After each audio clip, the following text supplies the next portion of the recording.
Hi, welcome back to my book club. If you're new here, hi, my name is Hunter. I'm a therapist, and together we're reading The Happiness Trap by Russ Harris. Today's video is Chapter 5, How to Drop Anchor. If you need caught up on my previous videos, head to the link in the description. Make sure to like this video and subscribe for my weekly videos. Let's get into it. Have you ever experienced an emotional storm? Distressing thoughts or feelings whirling through your mind like anger, anxiety, sadness, or even traumatic memories? Whatever the nature of an emotional storm, one thing is for sure. It readily sweeps us away. There are two main ways we responded to emotional storms: obey or struggle. We talked about those in my video for Chapter 2, The Choice Point. But in short, in obey mode, the storm totally controls us. And in struggle mode, we do whatever we can to make it go away. And often we both obey and struggle simultaneously. In other words, we get completely hooked, which makes it almost impossible to effectively deal with whatever problem or difficulty set off the storm. In order to survive the storm, Harris proposes a strategy: noticing and naming. Many of the unhooking skills in this book involve noticing your thoughts and feelings with curiosity and naming them in a non-judgmental manner. When we notice and name our difficult thoughts and feelings, it reduces their effect on our behavior. Basically, the less aware we are of our thoughts and feelings, the less control we have over our actions. When we notice and name them, they lose much of their ability to jerk us around. They're still there, but we no longer obey them or struggle. It's often helpful to name our thoughts and feelings with terms like "I'm noticing" or "here is." For example, "I'm noticing anxiety" or "here's a painful memory."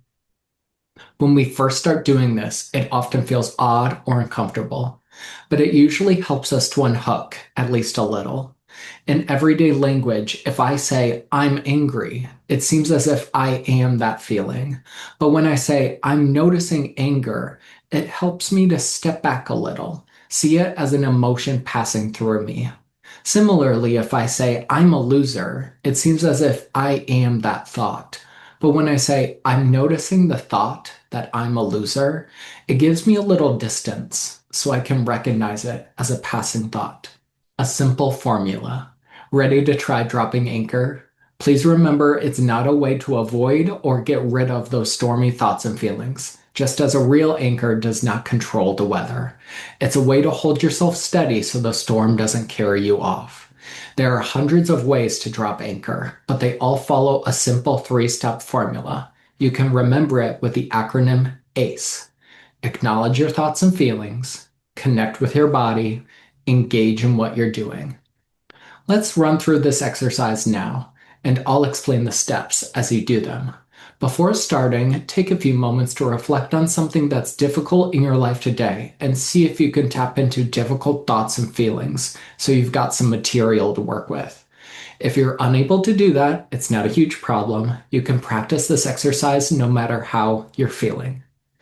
Letter A, acknowledge your thoughts and feelings. Tap into a childlike sense of curiosity to notice what's going on in your inner world. Acknowledge whatever is showing up inside you: thoughts, feelings, including numbness, memories, sensations, or urges. Note, some people find it easier to notice thoughts than feelings. Others find the opposite. Start by noticing whatever is easiest for you, then tackle the hardest part.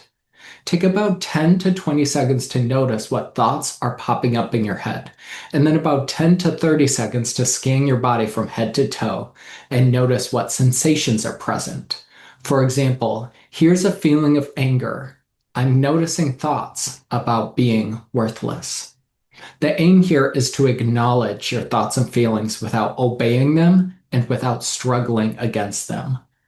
What you're aiming to do is simply acknowledge that here and now, in this moment, these thoughts and feelings are present.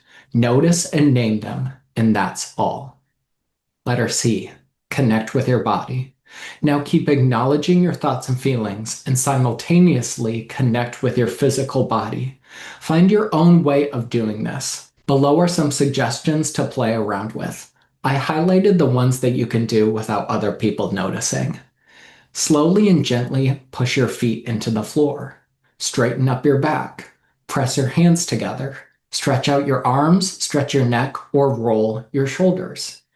If you have limits to your body, you could try breathing in and out, or an ultra slow motion adjusting your position in your chair in bed.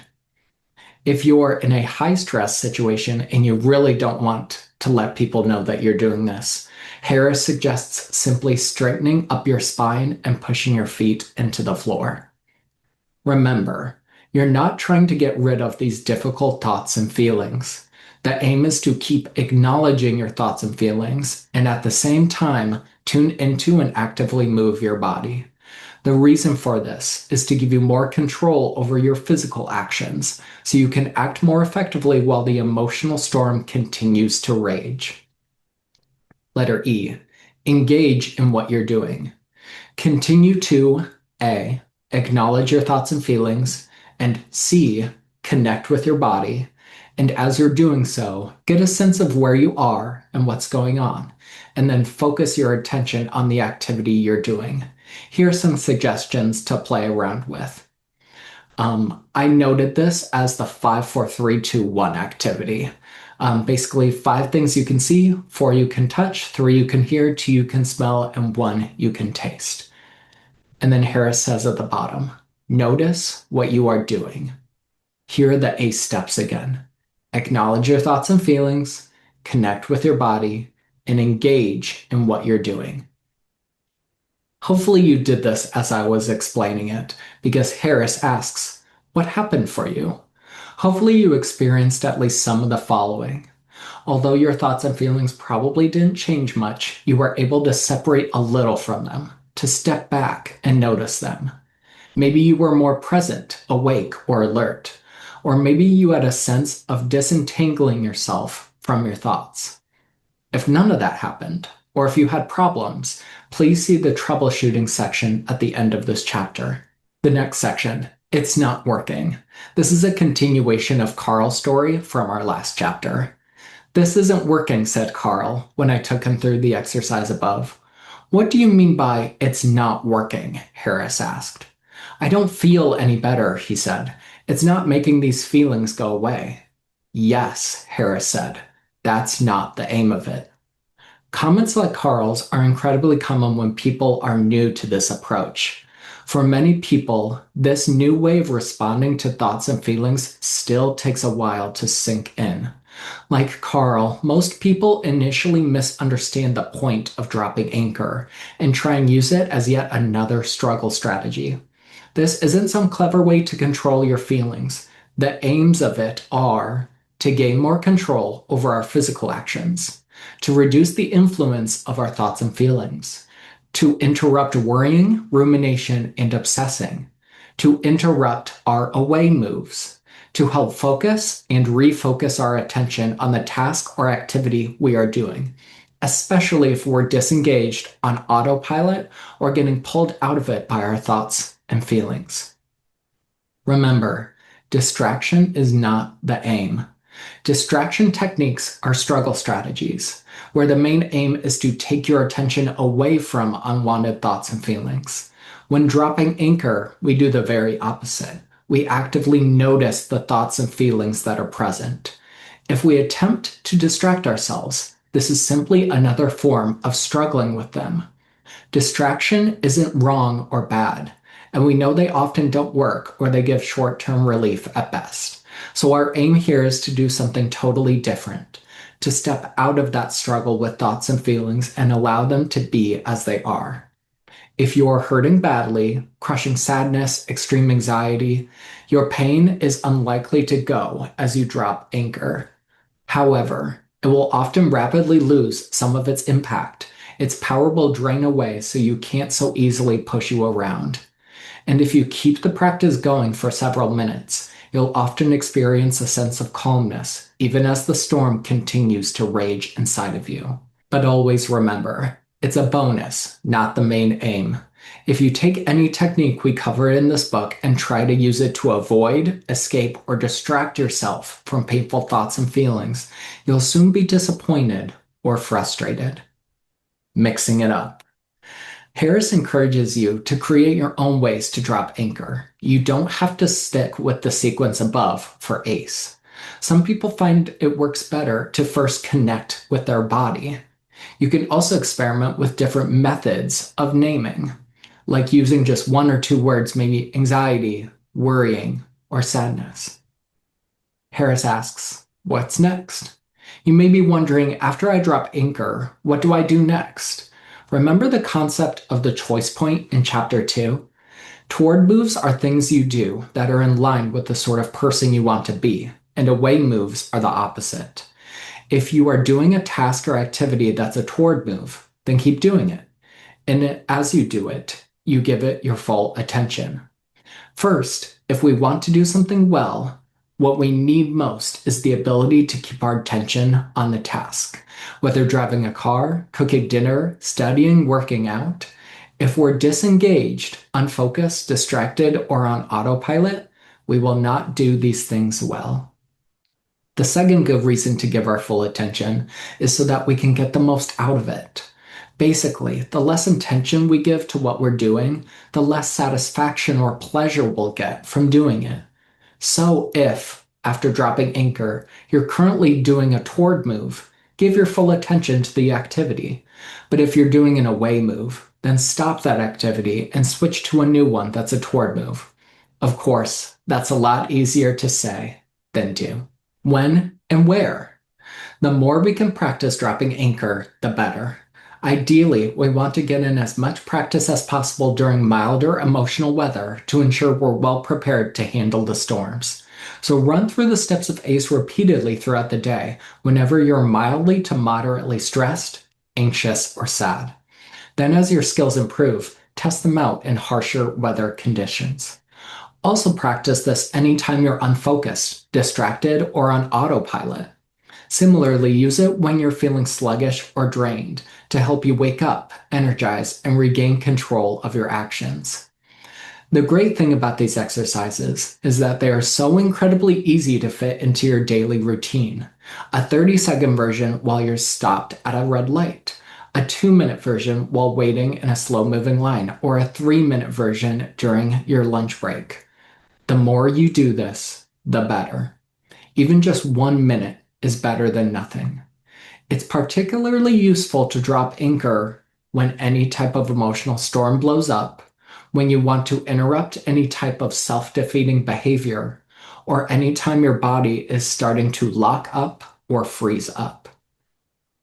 This is just one of many unhooking skills we're going to cover in this book.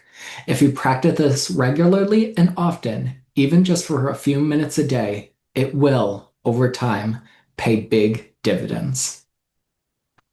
Troubleshooting. It didn't work. When people say this, almost always they're trying to use this skill as a struggle strategy. I didn't notice any difference. Usually this only happens when you aren't hooked by your thoughts and feelings to begin with. If you're not hooked, you won't get any experience unhooking. Also keep in mind, sometimes the difference is only subtle. You are only slightly more aware or alert, and more connected with your body and in control of your actions. My feelings intensified. Fortunately, this problem is rare. It usually happens when you've been avoiding your feelings for a long time. So now you've stopped doing that, and there's a rebound effect. With regular practice, as you keep acknowledging your feelings, this will stop. If it ever happens again, the trick is to continue dropping anchor for several minutes longer. Do I have to name the thoughts and feelings when I acknowledge them? No, you don't have to. But when we do name them, this adds extra oomph to any unhooking skill. I can't name what I'm feeling. Some people have great difficulty naming their emotions. This is a skill you can learn, but for now, you can simply use general terms like stress, discomfort, hurt, or pain. It's hard to notice what I'm feeling. If you find it hard to tune into your feelings, just acknowledge, I'm noticing numbness, or I'm noticing a lack of feeling in my body. In later chapters, you'll learn new skills that will remedy this. It's hard to notice my thoughts. If you can't notice your thoughts or don't seem to have any, just notice your feelings. I can't notice so many things at once. If you get overwhelmed trying to notice so many things, then go more slowly and narrow your focus. Just notice one feeling in your body. Just move and notice one part of your body. Over time, gradually broaden your focus to notice more things simultaneously. I became more aware of physical pain. Sometimes people become more aware of neck aches, back aches, or muscle tension. One option is to incorporate this into step C, stretching or massaging those areas as a way of connecting with your body. The other option is to incorporate it into step A, acknowledging this discomfort without struggling. I'm noticing neck pain. I thought this was a great chapter. I'm excited that we finally got some unhooking skills with ACE, acknowledging your feelings, connecting with your body, and engaging with what you're doing. That's probably the biggest thing that I'm going to take out of this chapter, along with a little nugget at the end where Harris said, doing something just for 30 seconds is better than nothing. I know it seems like a big ask, and I'll try to do it throughout my day, but just thinking, is there a time where I can acknowledge my thoughts and feelings, connect with my body, and engage with what I'm doing? Whether I'm driving, waiting in a line, maybe waiting for my computer to load or something, I can do this. Thank you so much for reading this chapter with me. Let me know in the comments what you thought, and make sure to subscribe to my channel for my weekly videos. Next week, we're going to read Chapter 6, The Never-Ending Stories. I'll see you next week.